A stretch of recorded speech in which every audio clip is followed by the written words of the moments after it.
الحمد لله وحده والصلاة والسلام على من لا نبي بعده أما بعد فأعوذ بالله من الشيطان الرجيم بسم الله الرحمن الرحيم مالك يوم الدين صدق اللہ العظیم۔ عزیز دوستو اور بزرگوں، آج میں آنے میں اس لیے لیٹ ہو گیا کہ ہمارا جو رکشہ والا تھا جو ہمیشہ لے کے آتا تھا بیمار ہو گیا، انسان ہے، تو وہ ریپیڈو سے ہم لوگ آئے، اس نے یہاں پیچھے مجھے کھڑا کر دیا تھا۔ مولانا کو فون لگا، بھائی لوکیشن ادھر نہیں تو کہاں جنگل میں کھڑا کر، پھر وہاں کسی مقامی آدمی نے کہا مسجد آپ ایسے ہی چلے جاؤ سامنے ہی، پھر ادھر آنا، اور بہت آہستہ چلا رہا تھا اور اسپیڈ ہی نہیں، تو اس میں 5 منٹ لیٹ ہو گئے۔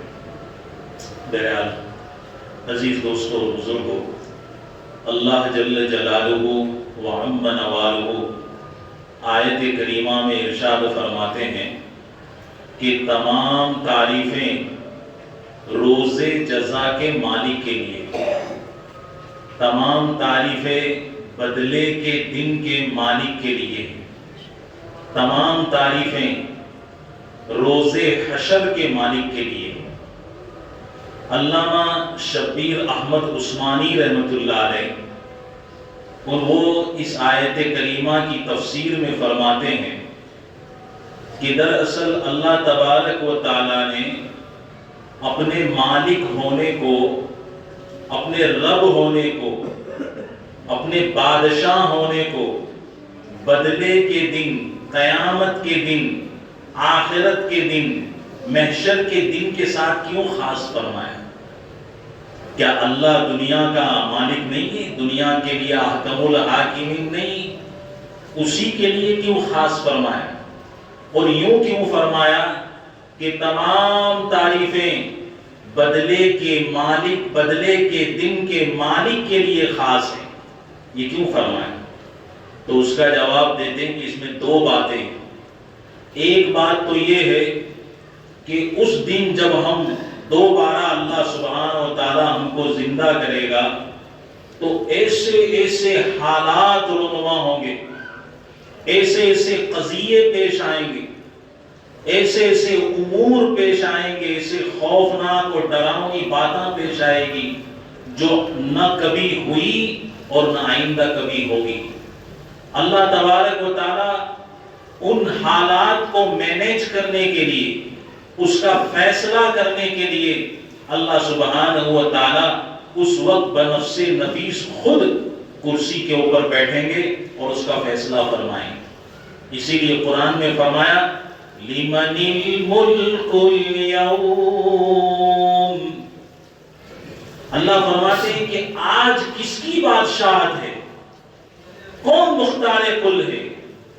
فرمایا لِلَّهِ الْوَاحِدِ الْقَهَّارِ،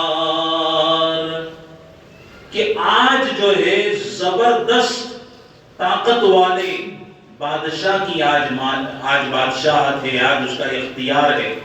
اور اللہ تعالیٰ، یہ تو دنیا میں اللہ نے ہمیں ظاہری بادشاہت دے رکھی، ظاہری حکومتیں دے رکھی، مگر اس وقت میں اللہ ظاہر کے ساتھ، باطن کے ساتھ، یعنی اپنے اس کا جو بھی جسم ہے، اس پورے جسم کے ساتھ جو وہ خود بہتر جانتا ہے، پورے ظاہر باطن کے ساتھ اللہ حکومت کرے گا اس کو۔ دنیا تو کیا ہے؟ فانی ہے، ختم ہونے والی چیز ہے۔ تو اللہ نے اس میں انتا انٹرسٹ نہیں لیا کہ بھئی چلو میں اپنا خلیفہ یہ انسانوں کو ہی بنا دیتا ہوں کہ تم اس اپنی زندگی کو مینیج کرو۔ اسی لیے بیان القرآن میں حضرت تھانوی رحمۃ اللہ علیہ نے لکھا ہے کہ اللہ سبحانہ و تعالی قیامت کے دن انسان کے اعمال کا بدلہ عطا فرمائیں۔ کیا عطا فرمائیں؟ انسان کے اعمال کا بدلہ عطا فرمائیں، کیونکہ وہ بدلے کا دن ہے۔ تو اس تفسیر سے 3 باتیں سامنے آئیں۔ ایک تو یہ ہے کہ قیامت کے دن، میدان محشر کے دن اللہ سبحانہ و تعالی اپنے ظاہر کے ساتھ بادشاہت کریں گے، اپنے باطن کے ساتھ بادشاہت کریں گے۔ دوسری بات یہ سمجھ میں آئی کہ یہ جو قیامت کا دن ہے، یہ جو میدان محشر ہے، یہ انسان کے اعمال کا بدلہ ملنے کا دن ہے۔ تیسری بات اس سے یہ سمجھ میں آئی کہ اللہ تبارک و تعالی دنیا کا بھی بادشاہ ہے، احکم الحاکمین ہے، لیکن اللہ نے ظاہری حکومت، ظاہری بادشاہت اللہ نے انسان کو اس دنیا کے اندر عطا فرمائی تاکہ یہ انسان اس کے ذریعے سے ظلم کرتا ہے یا یہ ہے کہ امن دیتا ہے، اللہ اس کو چیک کرتے ہیں، دیکھتے ہیں۔ اس لیے دوستو بزرگوں، لکھا ہے کہ اللہ سبحانہ و تعالی یہ جو ہمیں حکومت دیتا ہے، سلطنت دیتا ہے، اس کے 4 مقصد ہوتے ہیں۔ اس میں سب سے پہلا مقصد تو یہ ہوتا ہے کہ اے لوگو، ہم نے جو تمہیں قرآن کے اندر احکام بتائے، احادیث میں ہم نے تمہیں احکام بتائے، پیارے آقا حضرت محمد مصطفیٰ صلی اللہ تعالی علیہ وآلہ وسلم کی پیاری پیاری سنتیں جو تم تک پہنچ گئی ہے، تم اس کو اپنی معمولات زندگی بناؤ، تم اس کو اپنا نظام زندگی بناؤ کہ تمہارے گھر کا پورا سسٹم جو ہے وہ اللہ اور اس کے رسول کے لائے ہوئے دین کے مطابق چلے، قرآن کے احکام کے مطابق چلے، نبی کریم صلی اللہ علیہ وسلم کی بتائی ہوئی حدیثوں کے مطابق چلے، سنتوں کے مطابق چلے، طریقے کے مطابق چلے، محبتوں کے ساتھ چلے۔ تم اپنے گھر کا نظام بناؤ، اپنی سوسائٹی میں تم رہتے ہو تو جہاں جس معاشرے میں تم زندگی گزار رہے ہو اس کا نظام اللہ کے احکام والا بناؤ، نبی کریم صلی اللہ علیہ وسلم کی سنتوں والا بناؤ، جنتوں پر چلنے والا بناؤ۔ یہ نظام تم کو بنانا ہے۔ پھر فرمایا کہ بھائی تم پڑوس کے ساتھ جو معاملات کرتے ہو، تو پڑوس کے ساتھ جو معاملات تمہیں کرنے ہیں تو اس میں بھی تمہارا کیا نظام چلنا چاہیے؟ نبی کریم صلی اللہ علیہ وسلم کی سنتوں والا نظام ہو، قرآن کے احکام والا نظام ہو۔ قرآن میں کیا احکام ہے؟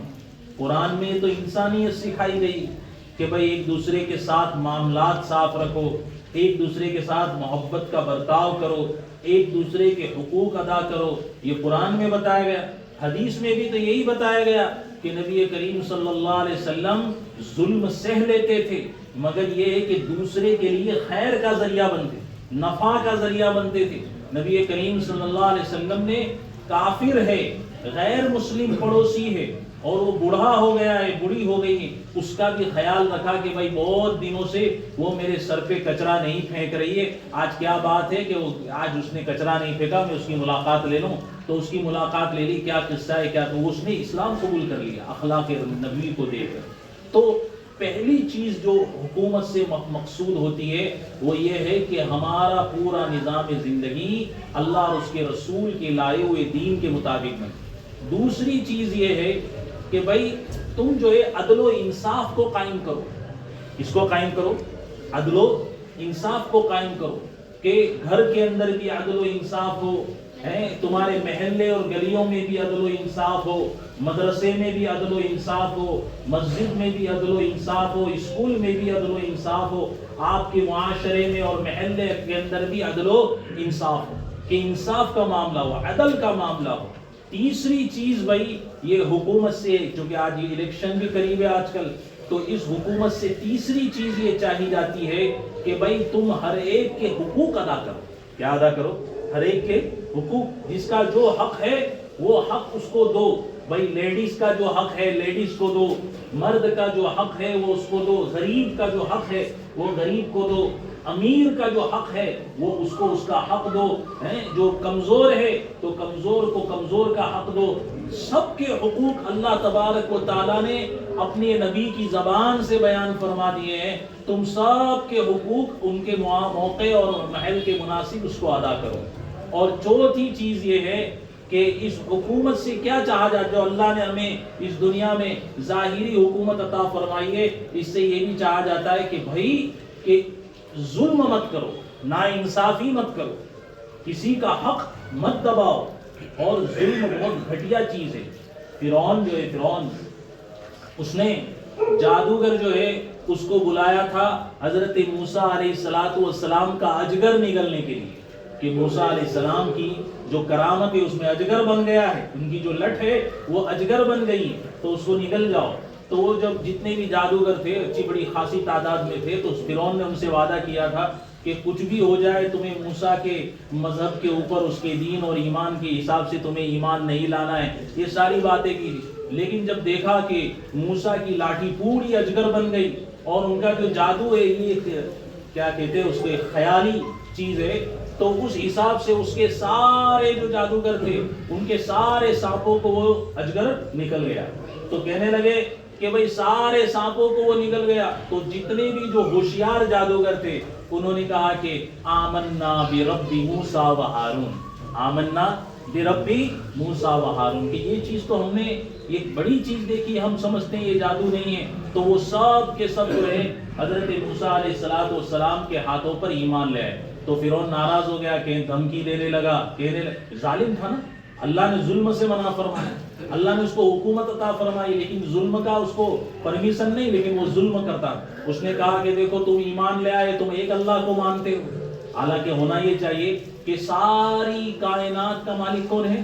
اللہ سبحانہ و تعالی، اور یہ جو نیچے ہیں یہ سب اللہ کی طرف سے اپوائنٹ ہے، یہ خلیفہ ہے، اللہ کی طرف سے حاکم ہے، تو ان کو اسی حساب سے چلنا ہے۔ اللہ اللہ رہے گا، خادم خادم رہے گا، اس کو اسی ذہن سے چلنا چاہیے، لیکن وہ نہیں چلا۔ چنانچہ اس نے کہا کہ تمہارے ہاتھوں کو کاٹ ڈالوں گا، پیروں کو کیا ہے کاٹ ڈالوں گا، اور تمہیں سولی پر چڑھا دوں گا۔ تو وہ جو تھوڑے مٹھی بھر ہمت والے لوگ تھے ان سب نے جو ہے اللہ کی ذات پہ ایمان لے آئے، تو ان کے ہاتھ کاٹ دیے، ان کے پیر کاٹ دیے، اور پھر جو ہے ان کو سولی پر چڑھا دیا، مگر انہوں نے اپنے ایمان کو ختم نہیں کیا، ایمان کو بائے بائے نہیں کیا۔ وہ نہیں، ایمان کے ساتھ تو کچھ بھی ہو جائے، جان چلی جائے سستا سودا ہے، مال چلا جائے سستا سودا ہے، لیکن ایمان نہیں جانا، ایمان باقی رہنا چاہیے۔ تو انہوں نے اپنے ایمان کو کیا ہوا؟ مضبوط کیا، ایمان کے اوپر ڈٹے رہے۔ اللہ سبحانہ و تعالیٰ نے دیکھو، جان تو کل بھی جانی، آج بھی چلی جائے گی، تو اگر آج ہی چلی جاتی تو بہتر ہے، کل تک کا ٹینشن ہے، یہ بیماریاں، یہ جھمیلے، ٹینشن، پریشانیاں، اللہ نے آج ہی بلا لیا خوشی سے۔ تو یہ فرعون کے جادوگر تھے جو ایمان لے آئے۔ نبی کریم صلی اللہ تعالی علیہ وآلہ وسلم کے زمانے میں جہالت تھی، اس وقت جو ہے ہر قبیلے کا ہر ایک سردار ہوتا تھا، اللہ نے ان کو ظاہری حکومت عطا فرمائی۔ اب ظاہری حکومت کا مطلب تو یہ ہے کہ کلکم امام وکلکم مسئول عن رعیتہ، تم میں سے ہر ایک جو ہے اپنے محلے کا، اپنے قبیلے کا بڑا ہے، کیپٹن ہے، امام ہے، اور تم میں سے ہر ایک سے اپنے ہاتھ کے نیچے رہنے والوں کے بارے میں پوچھا جائے گا، ہے نا۔ یہ کتنا عظیم، بہت گہرا مفہوم ہے کہ بھائی محلے کا سرپنچ ہے، کوئی بڑا ہے، تو اس کو اپنے ماتحتوں کے بارے میں پانی پہنچایا تھا کہ نہیں پہنچایا تھا، بجلی برابر گئی تھی کہ نہیں گئی تھی، کیوں بجلی بیچ میں کٹ گئی تھی، اس سے پوچھا جائے۔ جو گھر کا ہے تو گھر میں بڑا مرد ہوتا ہے تو مرد سے پوچھا جائے گا بھائی بیوی کے ساتھ صحیح معاملہ کیا تھا نہیں کیا تھا، بچوں کے ساتھ صحیح معاملہ کیا تھا یا نہیں کیا تھا۔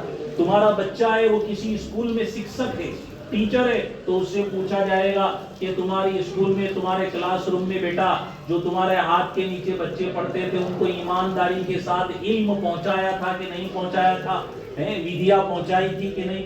کلکم مسئول عن رعیتہ، یہ سب ظاہری حکومتیں، چھوٹی حکومتیں، بڑی حکومتیں، ہر ایک سے اللہ سبحانہ و تعالیٰ کیا ہے پوچھے گا کہ تم نے اپنا فریضہ اور اپنی ذمہ داری ادا کی تھی کہ نہیں کی تھی۔ تو جہالت کے زمانے میں نبی کریم صلی اللہ علیہ وسلم کے دور میں قبائلی حکومتیں تھیں، ہر قبیلے کا سردار تھا۔ تو حضرت خباب بن ارت رضی اللہ تعالیٰ عنہ، آپ نے نام سنا ہوگا، یہ صحابی رسول ہے، بڑے مضبوط ایمان والے تھے، غلام تھے، اس زمانے میں غلام باندیاں چلتی تھی تو غلام تھے، اور ان کا جو بڑا تھا، جو ان کا مالک تھا، وہ ان پہ بہت ظلم کرتا تھا، اتنا ظلم کرتا تھا کہ آج کل ہمارے یہاں جو ہم نوکری کرتے ہیں اور ہمارا ایک سیٹ ہوتا ہے وہ تو کچھ بھی نہیں کرتا، وہ اتنا ظلم کرتا تھا۔ اس کا یہ مطلب نہیں ہے میں یوں کہہ رہا ہوں کہ بھائی یہاں سیٹ لوگ کیا ہے برابر سے بجاؤ، ایسا نہیں کہہ رہا ہوں، بلکہ ایک بات کہہ رہا ہوں کہ وہ بہت زیادہ ظلم کرتا تھا۔ تو ایک مرتبہ حضرت خباب بن ارد رضی اللہ تعالیٰ عنہ نبی کریم صلی اللہ تعالیٰ علیہ وآلہ وسلم سے ملاقات کے لیے جانے لگے. مکہ کا دور تھا اور وہیں پر یہ ساری پریشانیاں تھیں. تو نبی کریم صلی اللہ علیہ وسلم کعبۃ اللہ کے سائے میں ایک تکیے سے ٹیک لگائے ہوئے بیٹھے تھے. ایک تکیے سے ٹیک لگائے ہوئے بیٹھے تھے. وہ آ کے کہنے لگے یا رسول اللہ آپ کو ایک چیز میں بتلاؤں. بولے کیا؟ تو آپ نے پیچھے سے اپنا کپڑا ہٹایا تو دیکھا کہ پوری کمر پہ صرف ریڑھ کی ہڈی ہے. کیا ہے؟ صرف ریڑھ کی ہڈی ہے. گوشت غائب، چربی غائب ہے، کولے کی چربی غائب، سب چیز غائب ہو چکی ہے.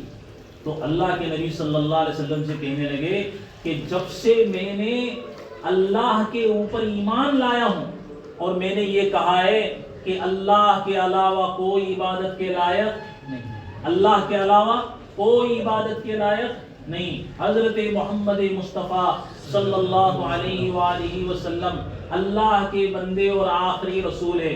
جب سے میں نے یہ کلمہ پڑھا ہے یا رسول اللہ میرا مالک مجھے بہت ستاتا ہے. بولے اتنا ستاتا ہے گرم گرم سلاخوں پر مجھے لٹاتا ہے اور لٹا کر وہ جب تک وہ شعلے بجھ نہیں جاتے میری چربی کی ٹھنڈک سے، میرے گوشت سے جو لکوڈ نکلتا ہے اس سے وہ بجھ نہیں جاتے، مجھے اسی کے اوپر سلائے رکھتا ہے. میں اسے بار بار کہتا ہوں رحم کر دے، رحم ہوتی ہے، وہ رحم نہیں کرتا. میری یہ حالت ہو چکی ہے. تو رسول اکرم صلی اللہ علیہ وسلم نے یوں تو نہیں فرمایا نا کہ آج کل ہم ہوتے تو بولتے میرا نام تو رمیش ہے، بولتے میرا نام تو منوج ہے. سمجھ میں آیا نا؟ نہیں، رسول اکرم صلی اللہ علیہ وسلم نے ان کی ہمت بندھائی، ان کو ہمت دلائی کہ یہ ان کا کام تو یہ تھا کہ یہ انصاف کا معاملہ کرتے، اپنے کمزوروں کے ساتھ رحم کا معاملہ کرتے، کھانا پہنچاتے، پانی پہنچاتے. چلو خیر وہ تو یہ کر نہیں سکے کیونکہ ان کے اندر وہ صلاحیتیں بھی نہیں ہیں. مگر سنو خباب، یہ آج کل کا معاملہ نہیں، اس سے پہلے بھی جو زمانے گزرے اس میں بھی اتنا ستایا جاتا تھا ایمان کی خاطر کہ ایک شخص جو ایمان کا مضبوط تھا اس کو لایا جاتا تھا، میدان میں لاتے تھے اور میدان میں لانے کے بعد اس کو ناف تک زمین میں گاڑ دیتے تھے. ناف تک زمین میں گاڑ دیتے اور پھر جو ہے ایسے آرے ہیں جو تمنچے اور ہتھیار ہوتے اس سے اس کو بیچ میں سے چیر دیتے تھے. مگر پھر بھی وہ کیا بولتا تھا؟ لا الہ الا اللہ محمد رسول اللہ. وہ اپنے ایمان سے ایمان کا سودا نہیں کرتا، اپنے ایمان کا دوستو سودا نہیں کرتا تھا. وہ رسول اکرم صلی اللہ علیہ وسلم کی رسالت کا سودا نہیں کرتا تھا. وہ ختم نبوت کا سودا نہیں کرتا تھا. ختم نبوت سمجھتے ہیں؟ اللہ کے نبی کے بعد اب کوئی نبی آنے والا نہیں ہے، کبھی بھی اب کوئی نبی نہیں آئے گا. اب ڈائریکٹ جنت ہے، اب ڈائریکٹ آخرت ہے. جتنے نبی آنا تھے سب آ گئے اور آخری نبی ہمارے حضرت محمد مصطفیٰ صلی اللہ علیہ وسلم خاتم النبیین ہے. اب کوئی نبی نہیں آئے گا. اگر کوئی یوں کہتا ہے کہ نہیں اللہ کے نبی کے بعد ایک نبی اور ہے، کون ہے؟ شکیل بن حنیف ہے، نعوذ باللہ من ذالک. ہے نا، یہ تمہارے پڑوس میں ہی ہے کہ وہ شکیل بن حنیف نبی ہے. اللہ کے نبی کے بعد اگر کوئی نبی ہے تو چھوٹے چھوٹے سب دعوے کرتے رہتے. اگر کسی نے یہ ایمان بنا لیا دوستو اس کی جنت خطرے میں آ گئی. اس کی جنت کیا ہو گئی؟ خطرے میں آ گئی. آج کل تو اس کو سمجھنا بہت آسان ہے. آپ نے کچھ تھوڑا سا بٹن دبا دیا، آپ کا بیلنس کیا ہو گیا؟ خطرے میں آ گیا کہ نہیں ہے؟ آپ نے کوئی وہ لنک آئی ہے واٹس ایپ کے اوپر، آپ نے اس کو پریس کر لیا، 10 لاکھ روپیہ آپ کا چلا گیا. یہ چیز خطرے میں آ جاتی ہے تو کیا تھوڑا سا ایمان اور یقین بنا لینے سے کیا آپ کی جنت خطرے میں نہیں آئے گی؟ تو دوستو بزرگوں، یہ ارادہ کرو کہ یہ مضبوط ایمان بناؤ. اللہ کے نبی کے بعد کوئی نبی نہیں، اللہ کے نبی کے بعد، اور اب تک کوئی مہدی نہیں آیا. ٹائم ہو گیا. اب تک کوئی مہدی نہیں آیا. اب تک جو ہے سمجھو کہ نہیں، اب تک کوئی مہدی نہیں آیا. اب تک آخری حضرت عیسیٰ علیہ السلام اب تک نازل نہیں ہوئے. وہ تو جب ہوگا تب وہ نازل ہوں گے. ابھی تک کوئی نہیں. یہ پکا ایمان بنانا ہے. تو دوستو اور بزرگوں، اس طرح ستایا جاتا تو اللہ کے رسول صلی اللہ علیہ وسلم نے فرمایا یہ تو میرے بھائی کوئی مصیبت نہیں، ایسی بھی مصیبتیں آئی یہاں تک کہ چھوٹے چھوٹے بچوں کو آگ میں ڈال دیا جاتا تھا. مگر پھر بھی وہ کیا کہتے تھے؟ اے ماں ہم آگ میں نہیں جا رہے ہیں، جنت میں جا رہے ہیں، تو بھی ہمارے ساتھ سلامتی کے ساتھ آ جا. میں بچے کیوں چھوڑ رہے؟ میں جو کر تھوڑی سنو دھیان، تو سلامتی کے ساتھ آ جا. تو دوستوں اور بزرگوں اپنے ایمان کو کیا کرنا ہے؟ مضبوط کرنا ہے. تو پہلی چیز کیا فرمائی؟ ظاہری حکومت. خیر وقت ہو گیا، کافی ہو گیا. اللہ تبارک تعالی ہمیں عمل کی توفیق عطا فرمائے.